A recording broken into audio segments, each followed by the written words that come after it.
light. Message begins right now. It is interesting to go a bit further than the push and pull dynamics which are normally described and find out its different forms and reasons. How do the push and pull happen, and why? This article doesn't describe the silence phases per se where nothing happens, but rather addresses the two main on and off scenarios that are common in twin souls relationships.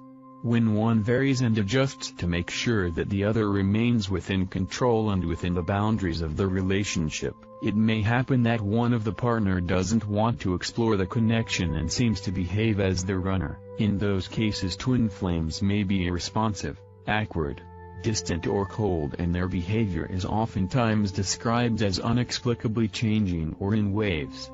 However, that cold side of the partnership still feels for their counterpart, hence in need of control. They actually can't show their feelings and behave as if they were in love, because it feels too risky to them. They may as a consequence reject the connection at that time, and for reasons that may vary, involved with someone else, fear of being hurt, abandoned, rejected or not good enough, feeling that love always brings drama and takes away one's freedom, fear of sexual intimacy, and so on. They reject the connection as it is, based on a rejection of the pressure it brings, pressure of getting involved with someone or of losing oneself in love. But they don't want to lose their partner anyways. That's why they may come back or pretend to by re-entering the relationship even briefly, in order to make sure that the bond isn't forever lost. That push and pull could be called the control one. The person can't go further, but they can't lose it all.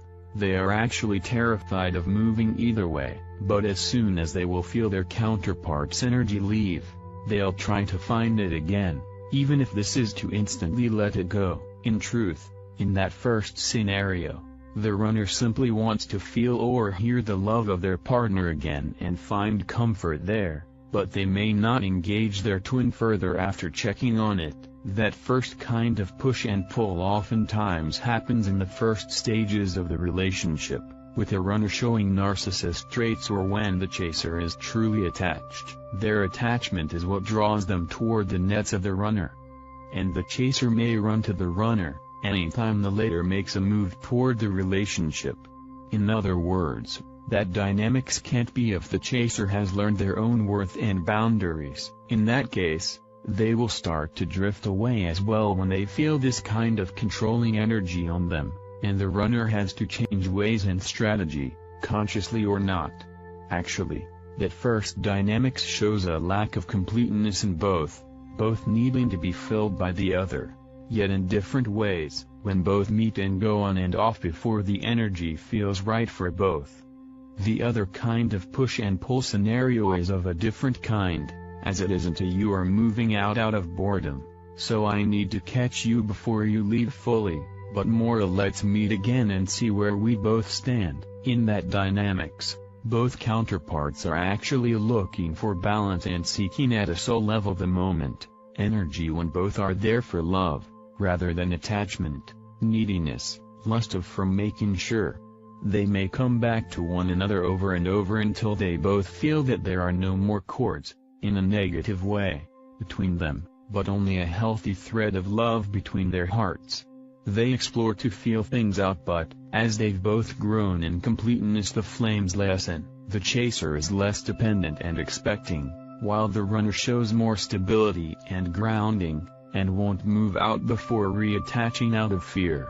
There, twin souls are exploring the other and a connection from a place of personal conscious knowing.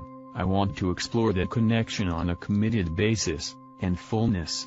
My life isn't that, so I won't fall. In evolution, that second type of push and pull is actually more conscious, while the first one is received passively by both counterparts, even the one who tries to reattach into control. In fact, this is their only way to stay there and maintain their relationship. But beyond what's visible, they'd actually like to be able to bring something else or to gain more clarity about their own heart.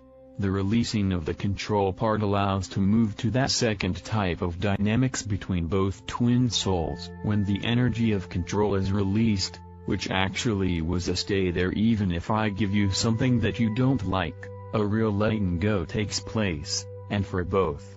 The runner, in control, has to face that if they don't give anything and exhausts their counterpart by exercising too much nothingness, their partner won't stay. At the same time, the chaser, the one who is ready to accept, now sees that it is healthier to let go rather than remaining involved in dynamics which deny their own truth, power and worth.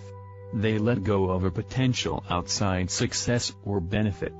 In order to grow in self-love and self-respect, as one grows in respect of the other while the other grows in respect of the self, a new level of balance within both is reached, which mirrors out in a relationship. The runner releases the ideal of a relationship being a game of love with no commitment and sees that by being conscious, we may desire to explore or not to explore, but not both. They understand that before going too far outwardly, one needs to learn clarity within. The chaser learns to stand alone, to feel safe and loved on their own 2 feet, therefore seeing that they may only let in a more balanced and decided version of their partner. They learn to draw new boundaries and to accept only what feels right.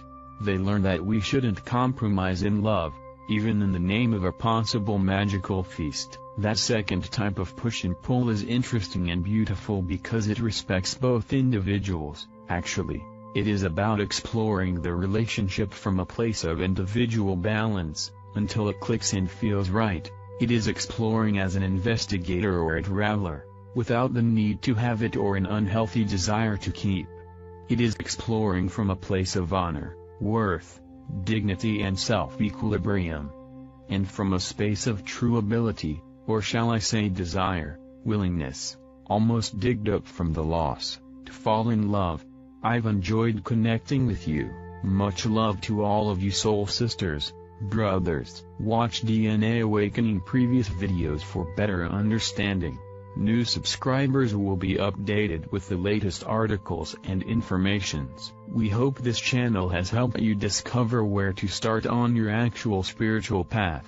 It's a good karma to put a like, comment, subscribe and share with your beloved ones. Leave your suggestion in the field below. All the love to you, beautiful soul.